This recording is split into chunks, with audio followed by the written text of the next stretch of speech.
my Bill 5000 Nation. How's everyone doing today? Hopefully everyone's having a great day. If not, I hope it gets better from here. We are back with another MrBallen video. This one is titled Top 3 Places You Can't Go, People Who Win Anyways, Part 2. The reason why I barely even had to look is because I've said this 3 times now. The power has flashed, and then things just, I don't know what is going on. The sun is out, bright and shiny, it's nice out. My power just decided to go. Yeah. All right. Like I said, I'm excited to get into today's story. If you guys are excited as I am, go ahead, turn them lights down low, put on something comfy, cup with something special. Let's get concerned. Again. All right, let's go ahead and get into it. I think we all like to believe that the whole world is accessible to us if we just had the time or the money or maybe both.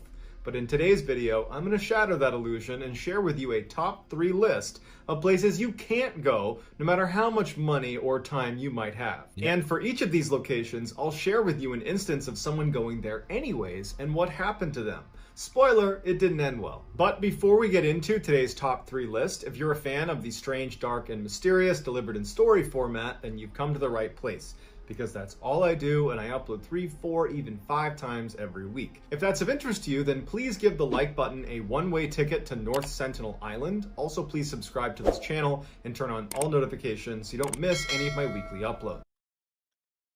We trying to get the damn poor like button 8 now? Oh, poor like button. All right, let's get into today's stories. Oh, that reminds me of like one of my favorite jokes of all time. 2 cannibals are eating a clown. One cannibal looks at the other, says, "Does this taste funny to you?"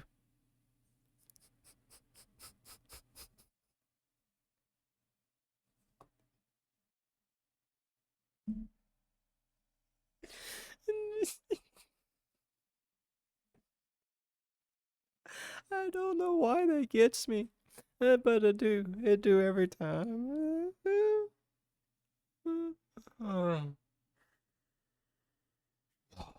Okay.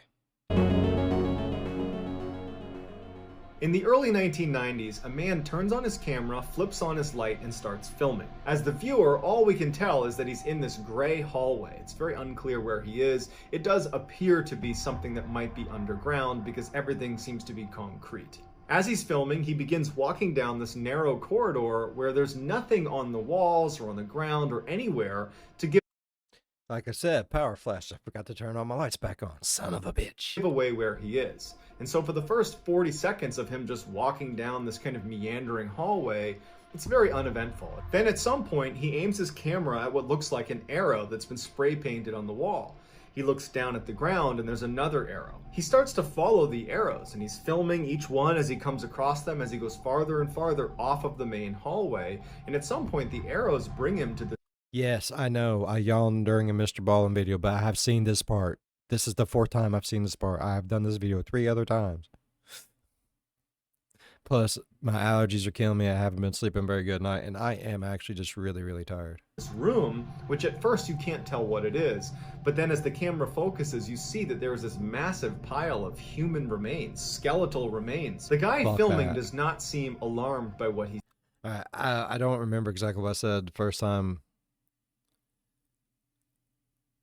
Okay, I don't know if like that is like a natural thing. Like, you know, way back in the day, the history of America is a really fucked up thing. You know what I mean?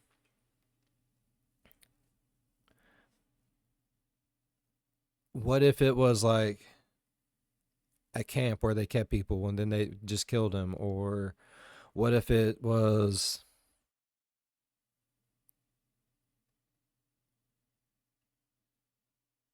like something during like a plague time or an outbreak of some sort, and that's where they just took the bodies or something? Go. I mean, tunnels, they stay relatively cool and stuff, right? I don't know. I don't know. See, that's what bothers me. Is like I've not watched it very far past this. Like we got like another maybe minute max, if that. I still don't understand why there's bones down there. seeing. In fact, it seems like he came here knowing he might come Yeah. across this room full of human remains. But After why? staring at this room for a few moments, he doesn't go in, but instead turns and continues following these arrows and strange markings on the wall and the ground as it brings him farther and farther down this other corridor to more rooms with more skeletal remains. And at some point, he comes to a full stop and he's looking at one of these rooms and something spooks him. Right here. Yep, right here. No. In about 5 seconds, that's when everything went to shit for me, and I ain't seen past that. So we're almost in new territory, people. It's unclear what it is, because to this point, he's been very nonchalant about this horrible thing he's looking at. It didn't seem to faze him at all, here. but something did spook him, because he's standing there, and then all of a sudden he starts sprinting down the hall. Now, it's clear at this point in the video that he is alone down here, or at least he thinks he's alone down here. But he's running as if someone's chasing him. And he just takes off down this hall. The camera is now dropped to his side. He's not even trying to film what's in front of him.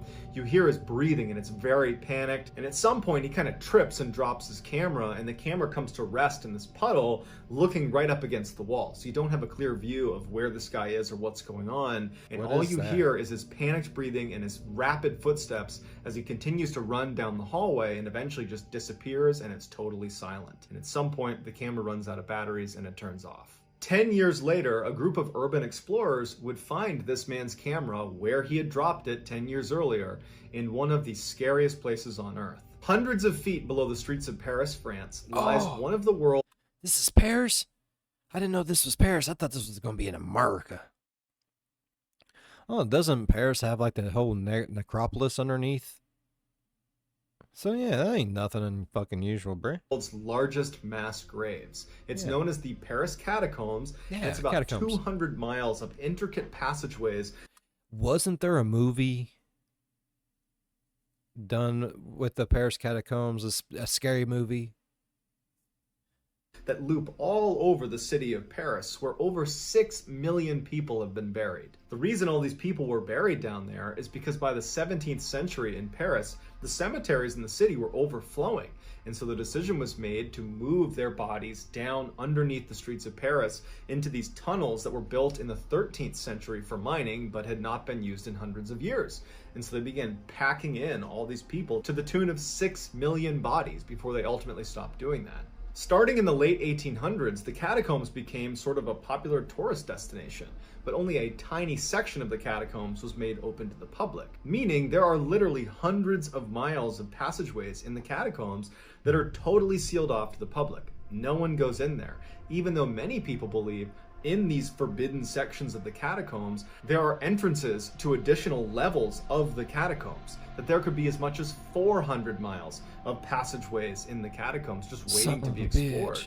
but no one's allowed to That's go crazy. in. At least not legally. There is an entire community of people that are sneaking into the forbidden section of the catacombs by going through sewer drains and getting onto train tracks and sneaking into these little cracks in the side of the walls. I mean, it's incredibly dangerous. It involves wriggling your way into these 13th century tunnels that are completely unmapped, worth it. pitch black, and no one knows you're there. Not to mention, you're surrounded by literally millions of dead people. Once people started figuring out how to sneak into the forbidden section of the catacombs, there's been countless stories of these urban explorers sneaking in, getting lost, and never coming out again. Which is exactly what we think happened to the guy with the camera who saw the arrows and then ran away. His camera was located miles and miles into one of those forbidden sections.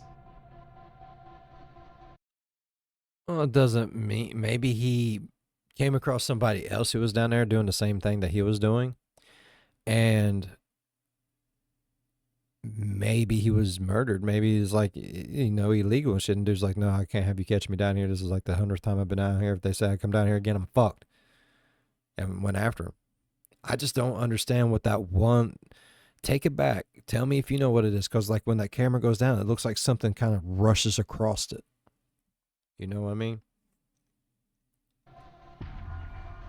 In 2014, Kenny Veach was an avid long-distance hiker that spent lots of his time hiking around the Mojave Desert in search of caves and abandoned mine shafts to go check out. Sometimes he'd bring his girlfriend with him, but most of the time he was on his own, and he would stay out for a couple of days at a time. Kenny was constantly on YouTube watching hiking videos and anything to do with the Mojave Desert. And Kenny was a regular commenter on all of those types of videos. In June of 2014, Kenny must have watched this video called Son of an Area 51 Technician because he had left this comment where he was telling the community that had watched this video that he had had a very strange thing happen to him when he was out hiking near Area 51. For those that don't know what Area 51 is, it's a highly confidential United States Air Force installation.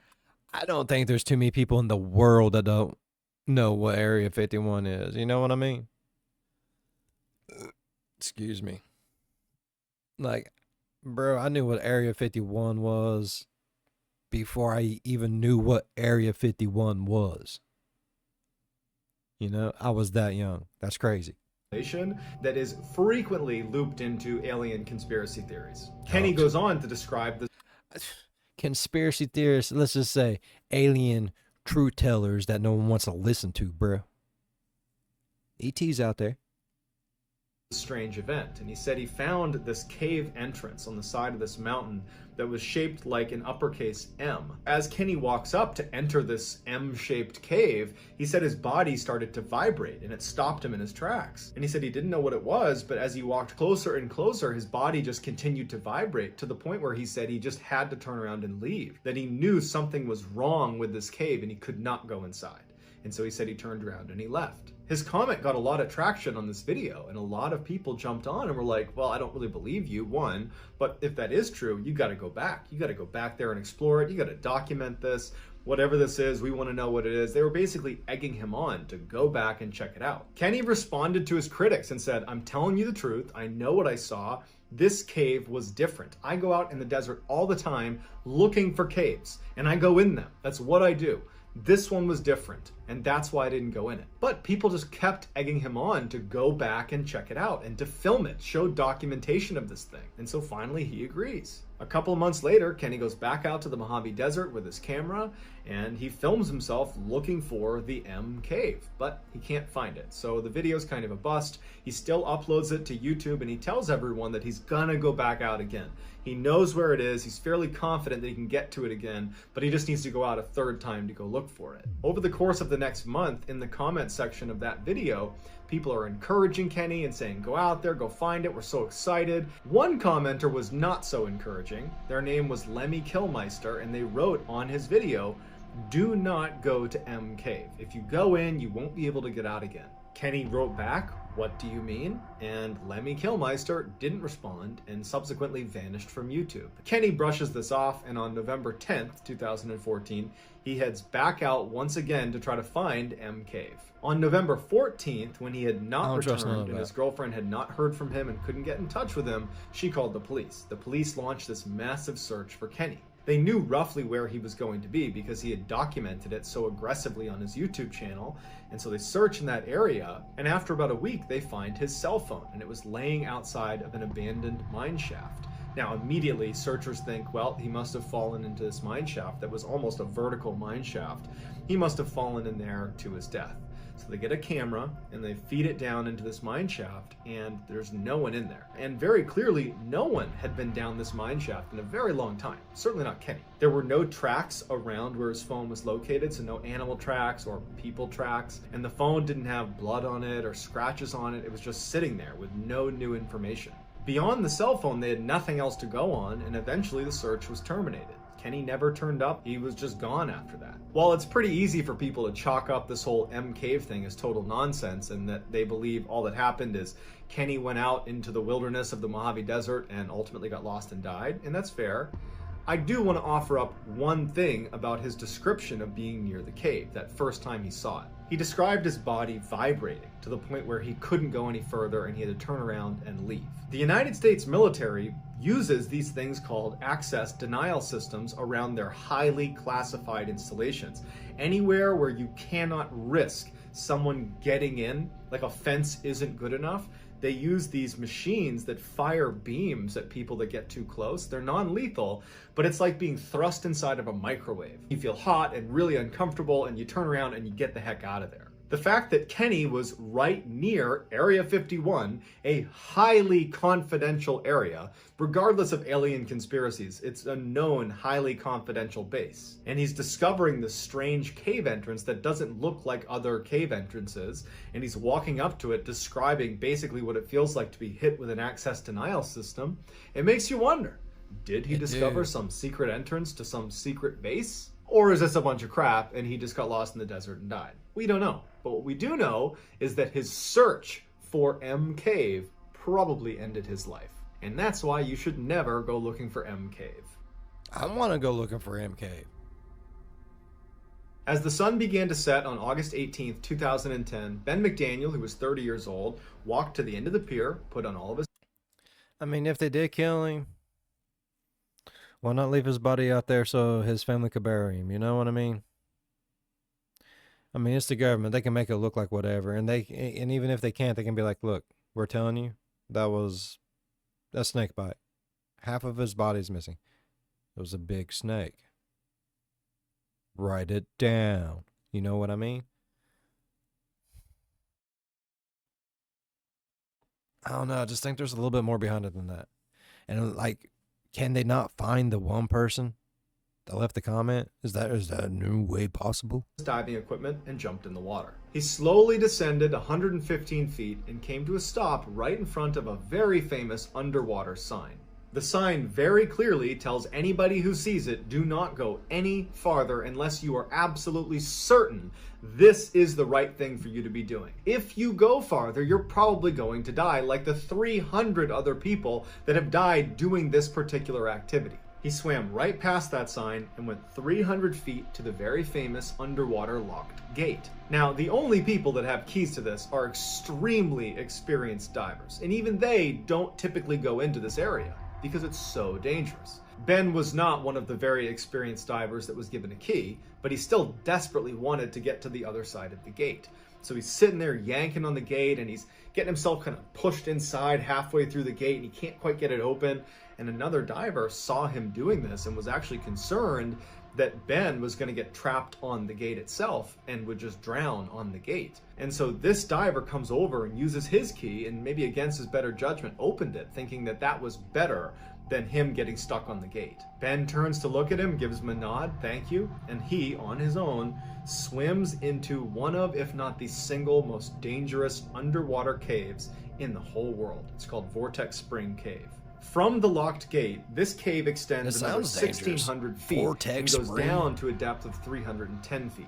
The majority of this section of the cave is mapped, but there are sections that are not fully explored because they're so narrow, where you have to literally take off your gear, wriggle through a hole, pull your gear through and put it back on. All the while you're barely holding onto your mouthpiece. And so really the full extent of this section of the cave is not known. While we don't know exactly what Ben did when he went through that gate and entered into this extremely dangerous cave, we do know that he didn't come out again. And after a couple of days and no one had seen him, they launched this massive search for him, and they combed as much as they could of inside of that cave, but there were sections that they were just not prepared to go search. And so he was never recovered. All they ever found were 2 of Ben's dive bottles. As a total side note, when I was reading about the Vortex Spring Cave, it reminded me of some of the things that we did when I was in the Navy SEAL teams. And one of my least favorite things to do is when we would be swimming in and around ships. We would go under barges. And so a barge has a flat bottom. And sometimes they sit really close to the bottom of the ocean, but there's a little space under there where you can maneuver. And so we would go underneath these barges where there was only a few feet of clearance, and it's totally pitch black, and you're swimming in just total blackness where you're so claustrophobic. You're basically tight in this little space where you're just hoping that nothing causes this barge to sink on me.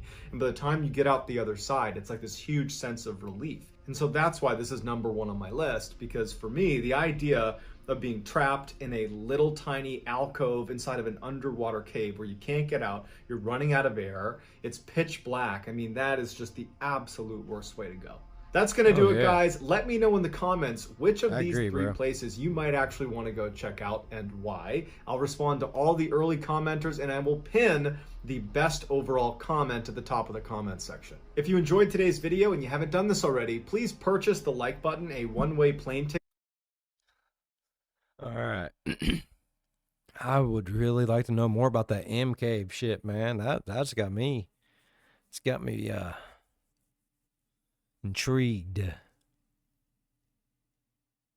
I love shit like that though. All right, this was an amazing video. I love the 3-story ones. I do about any 3 stories. All right. If y'all enjoyed today's video as much as I did, please go down there, leave a thumbs up. While you're down there, go on over, slap the subscribe button, become part of the Bill 5000 Nation. We do some crazy shit here.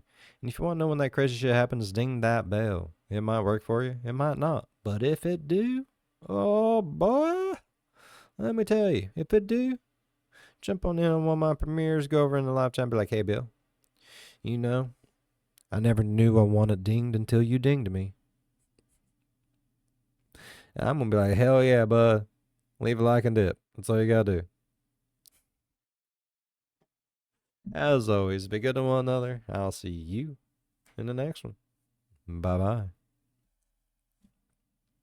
Now, see, some Bill 5000 merch would have helped each and every single one of them. I'm telling you, it's some magical stuff.